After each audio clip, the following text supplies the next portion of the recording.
How to Win Friends and Influence People. In 1936, the son of poor Missouri farmers, having never worked a corporate job in his life, wrote the ultimate guide to getting ahead in the corporate world. It was a handbook on pleasantries, encouraging politeness and appreciation always in your dealings with people, reminding you to smile to get people to like you. It was an instant success.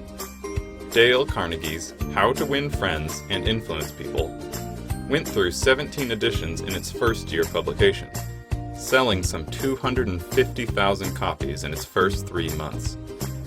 It has been used by social climbers, cult leaders, and billionaires, all using its lessons to try and get ahead. In 2013, it was ranked as the 7th most influential book in American history and has sold 30 million copies. Carnegie himself would seem to be an unlikely prophet of corporate success. He spent his childhood trying to get out of doing the farm work. His job was milking the cows before school, and his family just barely scraped by. He initially planned to be a teacher, enrolling in a free university and joining one of the school's literary fraternities, which hosted public speaking tournaments. He bombed in his first competition, so he worked tirelessly on his skills by reciting famous speeches and learning rhetorical techniques until, in his 3rd year, he won his school's debate championship. He later became a traveling salesman, selling across the Midwest, and at the age of 23 had saved up enough money to enroll in the American Academy of Arts. He tried to pursue a career in theater, but didn't land any parts. He did, however, find his way back to teaching. He taught public speaking at the YMCA, instilling his students with the confidence to perform business pitches, lecturing on effective speaking and human relations. Carnegie spent much of his early life cobbling, striving, lecturing, and writing, and he would eventually take all the lessons he had learned and write them into what would become How to Win Friends and Influence People. Given this, maybe the story of his success is not so unlikely after all, but one of ideal American success. From poverty to riches, all enabled by hard work and a can-do attitude. Carnegie did not use his money gained from selling home education to ranchers in the Midwest to go to the Harvard Business School. He went to drama school.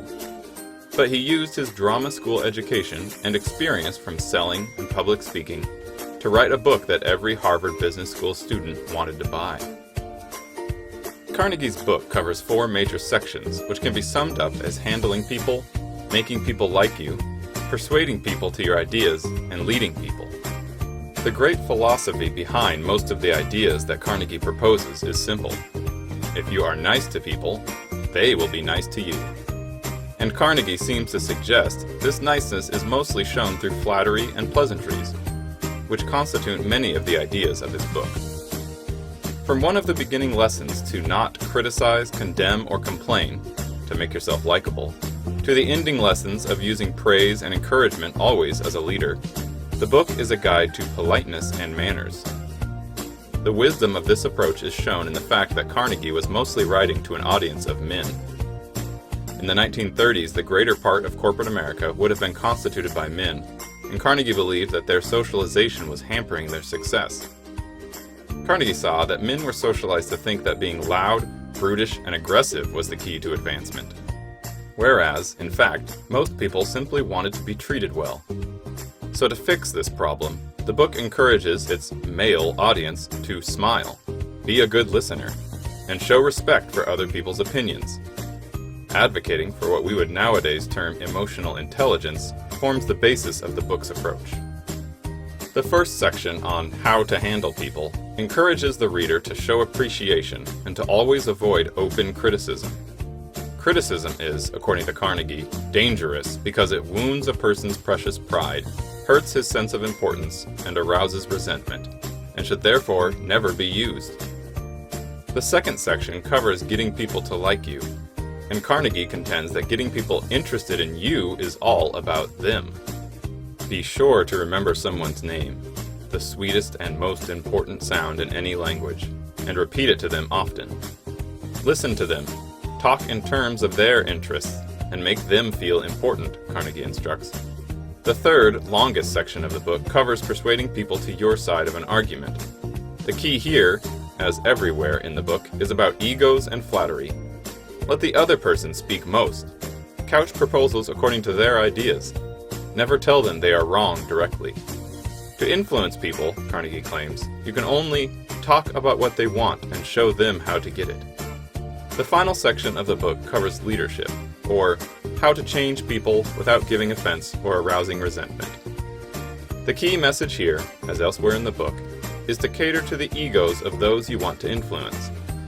Carnegie tells his readers to never dwell on people's mistakes, drawing attention to them only indirectly, but to praise the slightest improvement and every improvement that people make. Each section of the book encourages the reader in one way or another to abandon their pride and cater to others.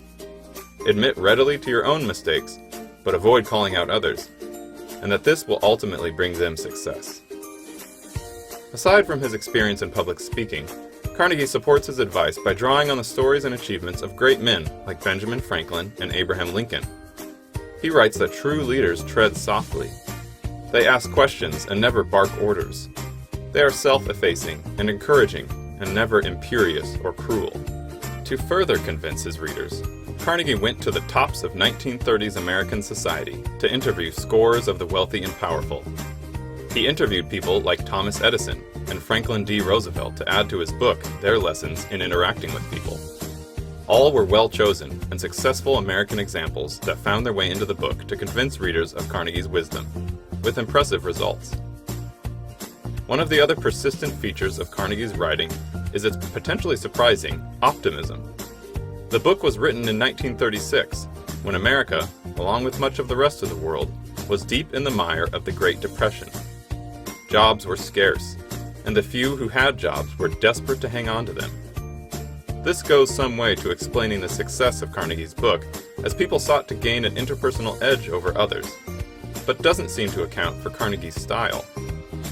The text never slips from its upbeat and snippy prose, never giving in to the overwhelming stress and misery embedded in the society that conceived it.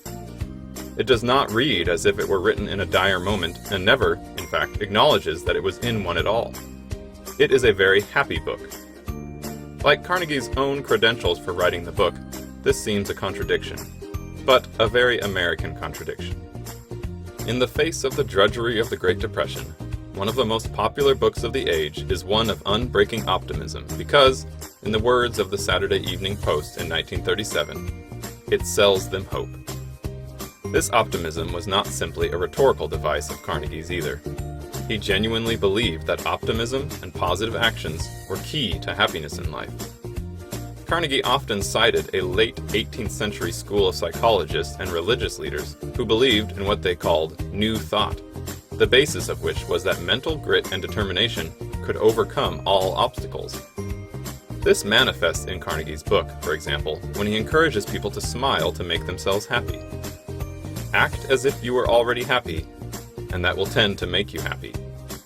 He is referencing the New Thought idea that our facial expressions actually determine, not just reflect, our internal moods. Such beliefs might not seem convincing in the present day, in which psychologists dispute the relative benefits of over-enforced optimism, but the book can still be read and appreciated with a modern skepticism. After all, it was written some 80 years ago, the time gap meaning that the text has had to be changed in places to suit a modern audience. For example, a rewriting in 1981 removed a whole section on 7 rules for making your home life happier, which drew focus away from the book's advertised help with professional life.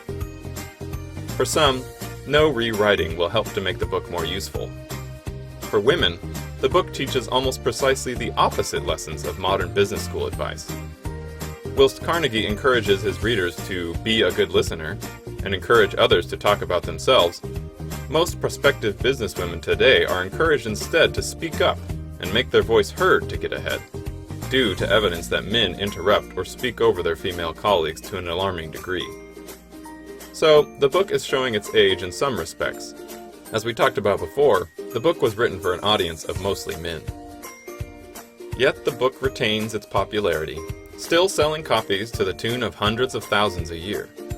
Maybe its advice encouraging emotional intelligence is still applicable in a workplace that will, for current and future generations, most likely be increasingly unstable as people take on many different jobs in their lifetimes, making the ability to get along with people a vital skill.